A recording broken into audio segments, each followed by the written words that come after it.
kick off the show with Papa Roach. My favorite track of theirs, No Apologies, because you know what? It's show day. I almost sounded like Beetlejuice right there. It's showtime. It's Peach's Pit Party. Well, it is showtime because my afternoon show is starting. Even though I'm pre-recording this entire thing as of 8 a.m. this morning, I came in, got it done because I'm getting ready for that show. Victor, I think around this time we'll be leaving soon for Pocatello to go interview the guys in Papa Roach. I think also he has some meet and greet stuff that he has to do with our lucky winners. Again, congratulations. A nice good for you to Apple and Erica as well, winning meet and greets with Papa Roach. Congratulations also to those people that won tickets to the show tonight. It's going to be a fun one for sure. For sure. If you're still contemplating wanting to go, definitely buy your tickets. All right? We want to pack this amphitheater with the entire KBEAR Rock Army. If you want to get a hold of me, I'm sure I'll be... Well, actually, you know what? Why would I say that? Because, where will I be at this time? I think I will be in the KBEAR studio still trying to get everything ready to go because, contrary to popular belief, a radio DJ does more than just sit here and talk in between the songs. We do tons more, especially now that I'm the program director of Z103, the radio station right behind this one, studio-wise. You know, we share a wall. I'm glued to this side of the building. Anyway, it's Peach's Pit Party. It's pre-Friday, a.k.a. Thursday, July 23rd. We'll be right back. You know, it's nice not having anybody here in the office. Like, Jade is down in Salt Lake City. Same with Jeff, because they went to go see Story of the Year in Silverstein, or they're going to go see those bands tonight at the Depot, one of the Salt Lake City venues. It's up on our concert calendar, riverbendmediagroup.com/calendar. I believe now there's like 130 shows on that thing. It's crazy. It's absolutely nuts how many shows there are going to be from October to December. This Saturday, Victor and I will be at two different places. Victor's going to be at the Farmers Market in the morning, the Idaho Falls Farmers Market to be exact. He'll be collecting non-perishable food items for the Idaho Falls Community Food Basket. Please bring what you can to help those in need. Then you can check out everything the Farmers Market has to offer. The Farmers Market itself runs from 9 a.m. to 2 p.m. Victor is going to be there from 9 to about noon, and then Justin from 105 The Hawk, he's going to be there from 11 to 2. We'll be accepting those donations the entire time we're there. And then I will be at Shelley Park for the Wheels for Compassion car show this Saturday as well. I'll be there from 11 to 1. The car show goes from 10 to 4. Stop by, see all the cool cars, motorcycles, trucks, vendors, food trucks. The Wheels for Compassion car show, hosted by Wackerly Auto Center, supporting the hospice of Eastern Idaho. Again, I'll be there from 11 to 1 this Saturday. Will I be giving away a pair of tickets to a show? I think so. I might be giving away multiple pairs, maybe, to go see Yellow Wolf and Highly Suspect at the Mountain America Center, October 11th. This band is also going to be at the Mountain America Center September 23rd. It's Theory of a Dead Man, their latest single, Winnebago, on KBEAR 101. Behold the Human Refrigerator. This refrigeration company over in Japan has unveiled a human-sized cooling pod. They should say regular-sized human cooling pod, designed like a vending machine to combat extreme heat on construction sites. I do feel bad for those people working outside in this weather. Like, I'm complaining about this weather, and I'm in here in an air-conditioned studio. I can't imagine having to work outside during this heat. It'd be awful. The Do Hiemen box, is that what they're calling it? I don't know how to say it. Do HIEMON box stands at over just over 6 feet tall, so it's too short for me. Holds an interior temperature of 59 degrees Fahrenheit while blasting air as cool as 41 degrees at the head, neck, shoulders, and back. A quick 5 to 10 minute session helps keep overheated workers safe while costing only about 10 cents per hour. You know what? I'll do the poor boy version of this thing, and I'll get one of those giant red buckets that we all used to have, fill it up with ice water, and just dunk myself in it. You know, I don't care if people see me on my patio. It's that hot out. You just don't care, right? Who cares if you go out on your patio just in your underwear, dunking yourself in an ice bath? You see those people all the time. You see those influencers all the time. I do an ice plunge every morning. This is my poor boy version of that. KBEAR 101, Idaho's only rock station. I recently talked about how my friend Zach and we played that game RV There Yet? And you have to drive this RV through this treacherous valley. You have these obstacles that get in the way, like landslides, bears, snakes, all the fun stuff, when you go out into nature. When you drive the RV in the game, it's stick shift. Like, legitimately, you have to change gears. Me and Zach were just stumped, not knowing what to do. I think I just kept the RV in first gear and just kept going. I think Zach stalled it a couple of times. I remember when our former friend Bobby, when he drove that Datsun 240Z, and he was starting to learn how to drive stick, he stalled a couple of times. I have not learned how to do it at all. Do I want to learn? Well, I was reading something here about how manual transmissions are almost gone for the American truck and car and truck market. For the 2025 model year, stick shifts made up only about 0.6% of vehicles. 0.6% of vehicles built for sale here in the U.S. compared to about 35% in 1980. But there are still options for holdouts who still enjoy driving stick. Which this is my specific post and r/unpopular opinion. I think it's an entirely unnecessary way to drive. Really. I'd much rather just drive automatic. That's because I don't know how to drive stick, all right? Maybe one time I'll learn just in case for some reason that situation pops up where I need to drive stick in order to survive. Maybe I can be like, all right, I've been training for this moment. I finally learned how to drive stick, and I just do it. Here's Poppy, Time Will Tell on KBEAR 101. Steph Curry will definitely be going into the National Basketball Hall of Fame in Springfield, Massachusetts after he decides to retire, but part of his amazing career is already there as Curry is about to become the first active player to get his own exhibit in the hall. Steph Curry Beyond the Arc will open to the public on Friday, and it includes Olympic and championship artifacts, game-worn gear, archival footage of Curry's journey to become a four-time NBA champion. Curry said, when I think about my journey, I think about the people who believed in me, the work that happened when nobody was watching, and the moments that shaped me on and off the court. To have that story told while I'm still playing is something I don't take lightly. Speaking of basketball, the cover athletes for NBA 2K27 have been revealed. I can't believe we're already on 2K27.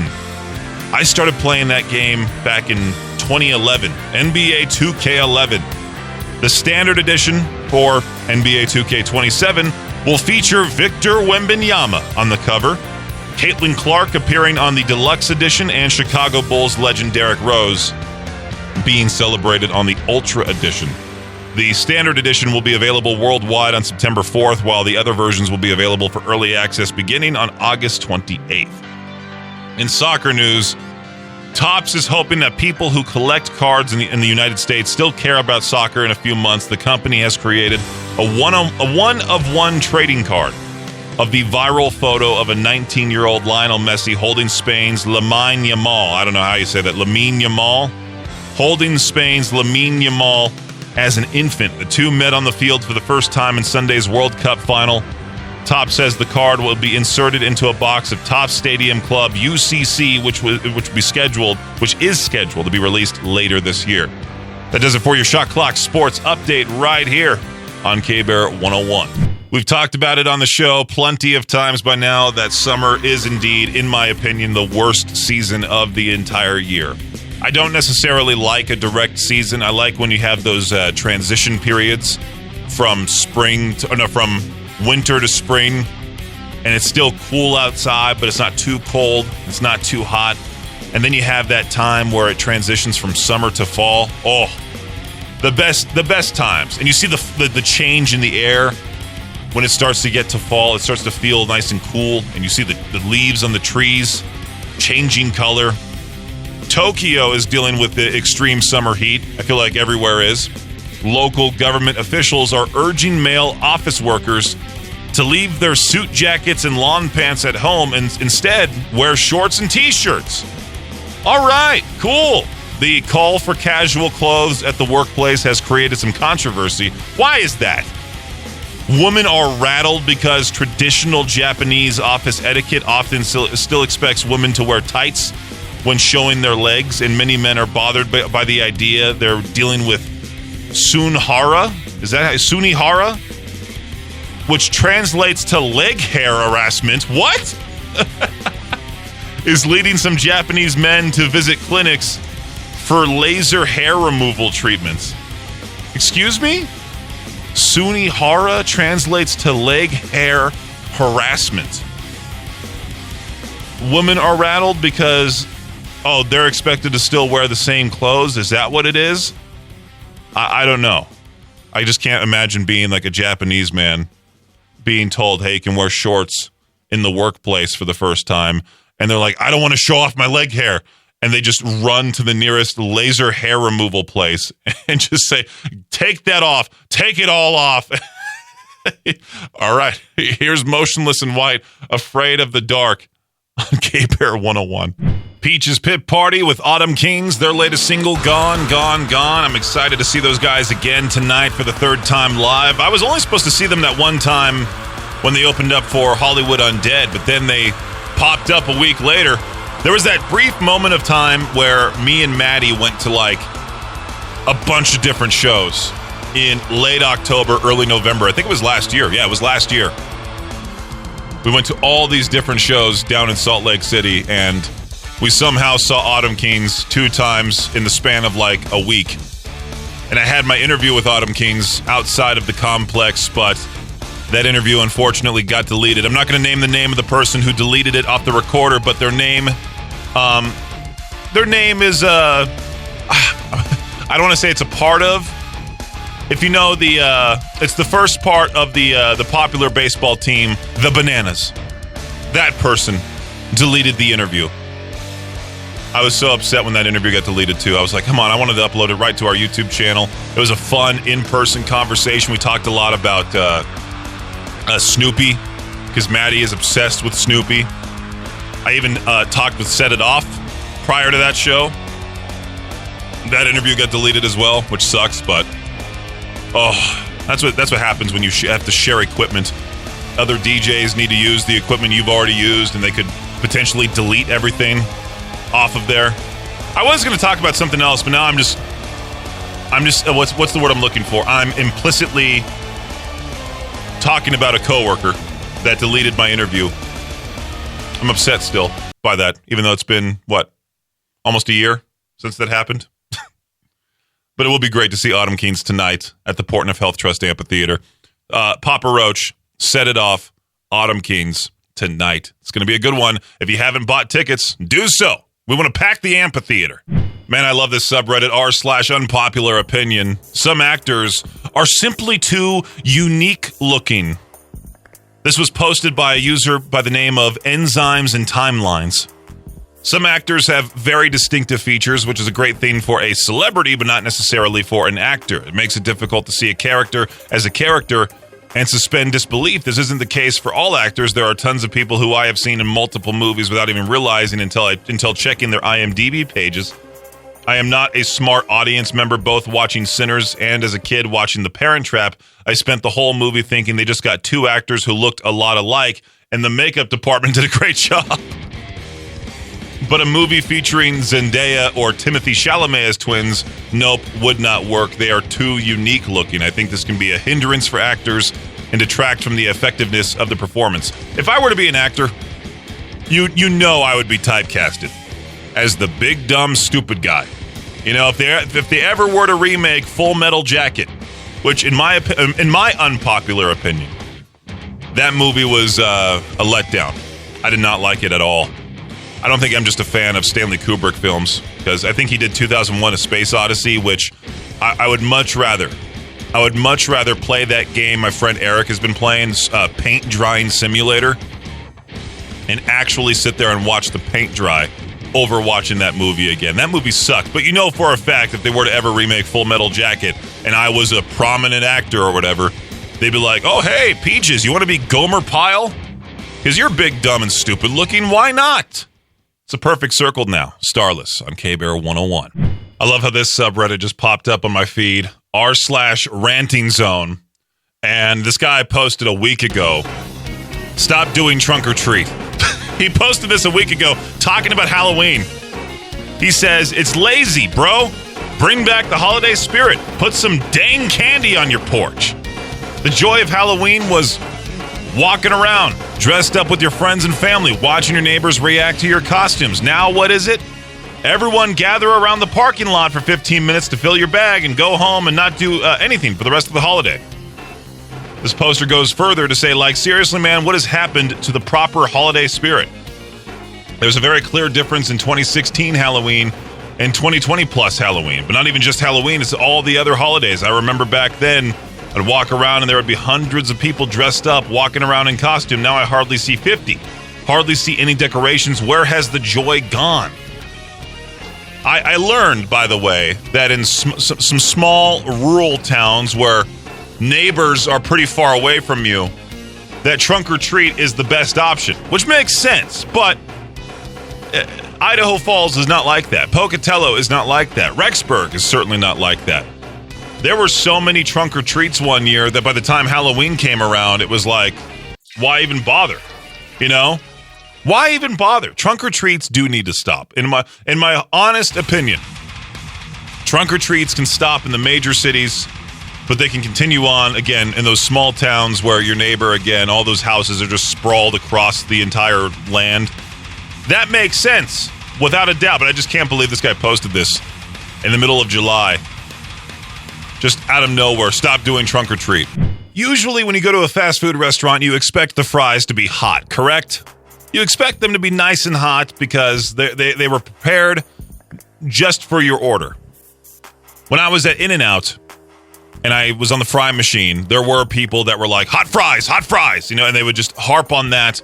And if he didn't give them hot fries, then they would stand at that counter and request hot fries and have you just throw their current fries away, which was a complete and utter waste of food.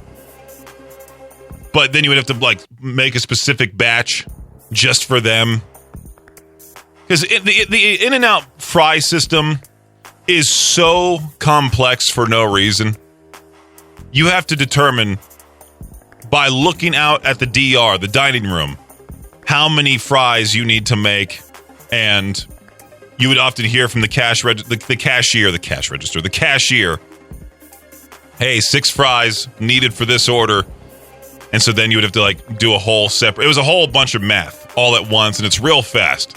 Again, working fast food is no joke. I feel bad for people who have to work fast food and deal with these people like this. This woman is suing McDonald's over extremely hot fries that burned her mouth. Of course, her name is Catherine. She sustained severe burns, according to her mouth and tongue from extremely hot fries that were served at a Manhattan restaurant on March 5th. Cry me a river. That's what I would say. Oh, she suffered physical trauma. There was one time a restaurant mistakenly gave my sister hot chocolate, even though she wanted chocolate milk.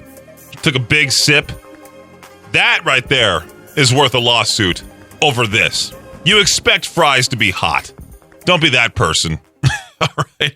Here's Violent Vera, False Reaction, on Peach's Pit Party on KBEAR 101. I don't know. This feels a little ridiculous.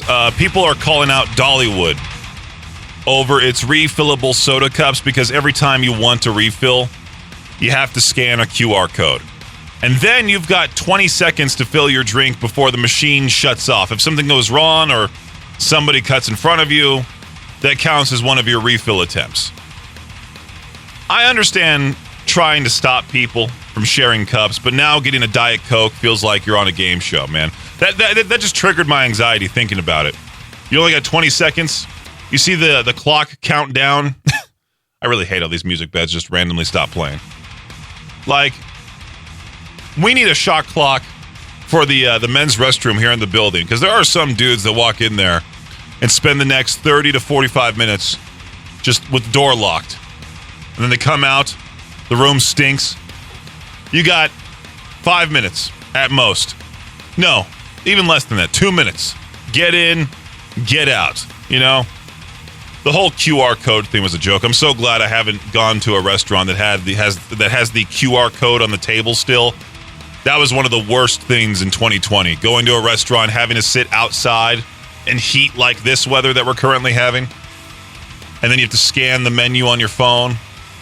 And then restaurants didn't even serve what they were supposed to serve. And back in that day, back in that year, there was a place called BJ's Pizza that we went to.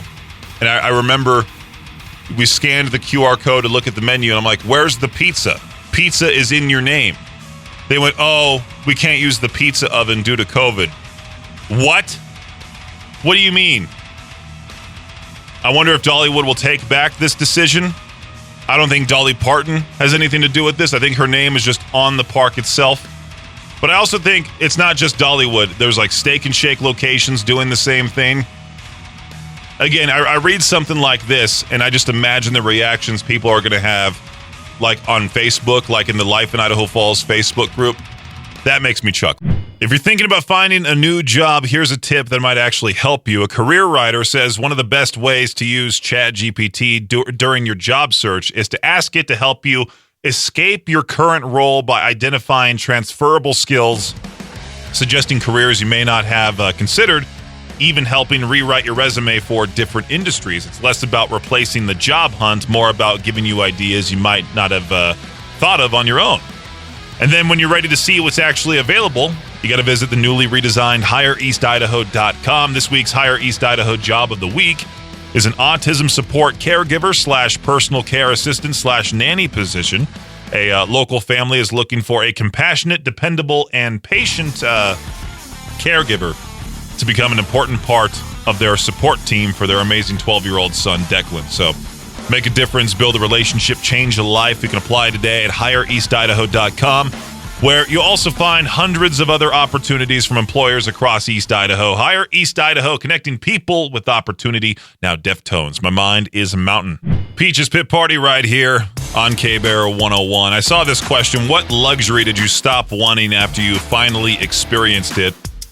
And someone said, my hot tub. Always wanted one, got one, enjoyed it for about 2 years. Now it rarely gets used.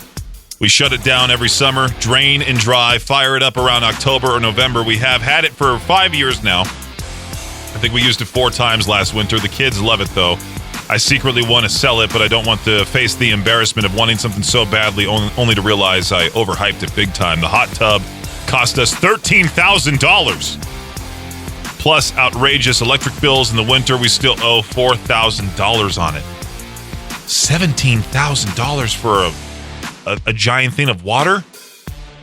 And jets are used to make the water look all cool, you know?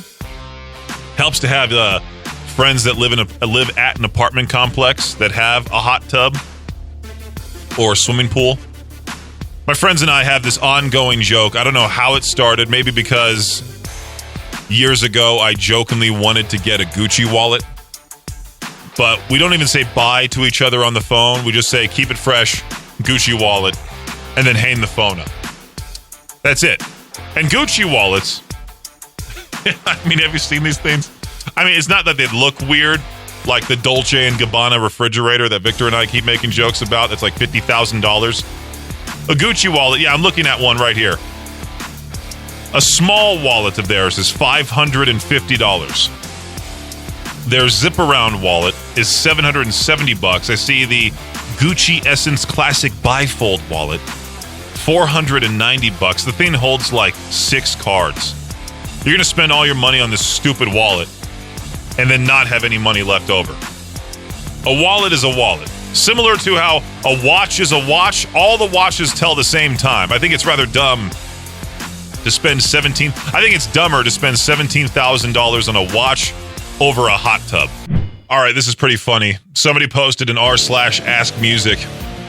Has anyone actually met a ZZ Top fan? I was listening to a classic rock station on my drive home from work, and they played Legs, and it got me thinking, about how I've never met a diehard ZZ Top fan in my life. Do they exist? Don't get me wrong, I don't hate the band. I just think that their fame was largely due to the fact that their persona was gimmicky. Every song I know of theirs, all three of them, have pretty much the same sound and tempo. So if you happen to be a diehard ZZ Top fan, could you recommend a few songs that makes me say, wow, that's ZZ Top? I would have never guessed. They have more than just 3 songs. Let's look up their catalog here, huh? Let me pull up ZZ Top. Sharp Dressed Man, obviously one of them. LaGrange, Gimme All Your Lovin', Tush, Legs, Waiting for the Bus, Just Got Paid, Rough Boy, Blue Jean Blues. I mean, Eliminator. It's a pretty crazy album from 1983. I mean, I feel like there are other bands out there that I'm like, who's a fan of this band, you know? I have not met a single person that has gone, wow, I really love Pearl Jam. You just hear them all the time on the radio. That's about it. Not to call out Pearl Jam, but it's not like a Pearl Jam fan is going to be down your throat about it. A ZZ Top fan, not going to shove it in your face. You just see like that one stoner guy, and you're like, okay, I know you're a Sublime fan just based off of your look. That's where they shove it down your throat. Here's Beartooth Free on KBEAR 101. Here we go with today's What the Headline. A 29-year-old Massachusetts man known locally for dressing as a mime in public. Did this guy have no other options for a career? 29 years old, has his full life ahead of him. Goes, you know what? I'm going to become a mime. And then apparently that backfired because he's been charged with criminal harassment after allegedly frightening female employees and visitors at a state park near Boston. He repeatedly approached women over several months, staring at them in what witnesses described as an unsettling manner and refusing requests to leave the area. Sounds like the perfect opening for a horror movie. But authorities say the behavior recently escalated with one incident involving him allegedly stripping down to his underwear, covering himself in cooking oil, and exercising near a staff work area. 3 female park employees reported numerous encounters, including one woman who said she had more than 50 interactions with him. Imagine you don't want to go to work because there's a mime just following you, and then he just basically gets naked, covers himself in cooking oil. I love the headline. This mime is cooked. For today is pretty crazy. What the Headline right here on KBEAR 101. In a world of especially noise-canceling headphones, you think other passengers on a plane won't be that much of a bother to other people on the flight. I was reading something here about how the days of flying on a plane and being annoyed by someone using the high-speed in-flight Wi-Fi to make voice and video calls may be numbered. This bipartisan group of lawmakers pushing for a nationwide ban on phone and video calls during airline flights, arguing that the issue is about more than just passenger etiquette. The proposed Quiet Skies Act would require the Federal Aviation Administration to finalize a ban within 180 days. Former flight attendants say loud phone conversations can disrupt passengers, make it harder to hear safety announcements, which I know nobody's listening to, by the way. As the flights that I go on with Allegiant, they try selling you the credit card, which I already have, and they'll go on and on and on talking about this, quote, limited deal, even though that deal has been around on every flight that I've been on to and from Southern California. And I would honestly say, who cares about somebody making a phone call? You got the noise-canceling headphones. If you don't bring headphones on a flight, what are you even doing, man? What are you even doing? You just ignore the person on the phone call. I would say the screaming baby is more annoying than someone just on a phone call. I'm not the type of guy to make any phone calls in any quiet areas because I hate to be that guy that disrupts the peace like that. I hate doing like remote broadcasts in quiet places and then I have to hop on mic and go, hey, what's up? It's Peaches broadcasting live from insert place here. Everyone just stares at me. I'm like, I don't want the attention on me like that. I don't want to be deemed as the loud, annoying guy. Thanks for listening to Peach's Pit Party, the podcast. If you enjoyed the show, please share, subscribe, and rate the podcast. Peach's Pit Party is hosted by me, Peaches, a.k.a. Brendan Peach, and is a production of Riverbend Media Group. For more information or to contact the show, visit riverbendmediagroup.com. Until next time, Peach out.